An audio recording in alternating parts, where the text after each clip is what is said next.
Mail, the US will open an embassy in Maldives, Secretary of State Mike Pompeo announced on Wednesday as they held talks with leadership of the strategically located island nation in the Indian Ocean, weeks after the two countries clinched a key defense cooperation agreement. I am pleased to announce our plan to open an embassy in Maldives. Since the establishment of our diplomatic ties in 1966, we've seen Maldives make great progress in supporting democratic institutions, and we are proud to partner with them on regional security issues, Pompeo tweeted. US Embassy services for Maldives is currently available from the US Embassy in Colombo, Sri Lanka. The State Department earlier said that Pompeo will travel to Maldives to reaffirm our close bilateral relationship and advance our partnership on issues ranging from regional maritime security to the fight against terrorism. The top US diplomat, who arrived here from India and Sri Lanka after holding talks with the country's leadership, said he had a great meeting with the Maldives President Ibrahim Mohamed Saleh. Great meeting with President Saleh in Maldives. I made a historic announcement regarding our plan to open a US embassy in Maldives. We deeply value our friendship with the Maldivian people and look forward to taking our partnership to the next level, Pompeo said in a tweet after his meeting with President Saleh. Earlier on his arrival here, Pompeo wrote that he was thrilled to visit Maldives. Thrilled to be the first Secretary of State to visit the Maldives in nearly 3 decades.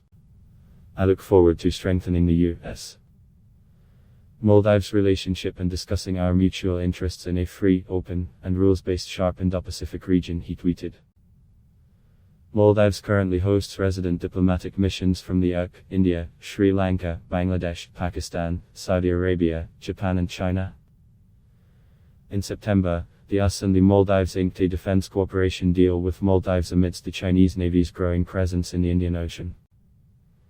The US signed a framework for defense cooperation with the Maldives to deepen engagement in support of maintaining peace and security in the strategic Indian Ocean, as the Trump administration looks for strengthening alliances in the Indo-Pacific to counter China's growing presence in the region. The framework for defense and security relationship was signed in Philadelphia on September 10 between Deputy Assistant Secretary of Defense for South and Southeast Asia Reid Werner and Maldivian Minister of Defense Maria Didi. The framework sets forth both countries' intent to deepen engagement and cooperation in support of maintaining peace and security in the Indian Ocean, and marks an important step forward in the defense partnership, the Pentagon said last month. The Indo-Pacific is a biographic region of Earth's seas, comprising the tropical waters of the Indian Ocean, the Western and Central Pacific Ocean.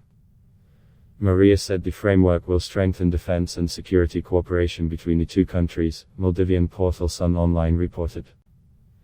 She said that peace and security in the Indo-Pacific and Indian Ocean region is tied to the best interests of both countries.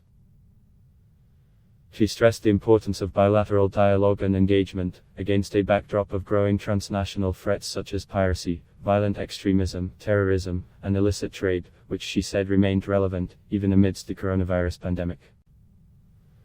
Both sides also reiterated their commitment to a free and open Indo-Pacific that promotes the security and prosperity of all nations in the region, the Pentagon said. The resource-rich Indo-Pacific region is where China has been trying to spread its influence. China is also eyeing to expand its influence in the Indian Ocean region. China has already taken control of Pakistan's strategic water port on the Arabian Sea. China is engaged in hotly contested territorial disputes in the South China Sea, and with Japan in the East China Sea. Vietnam, the Philippines, Malaysia, Brunei and Taiwan have overlapping claims in the waterway.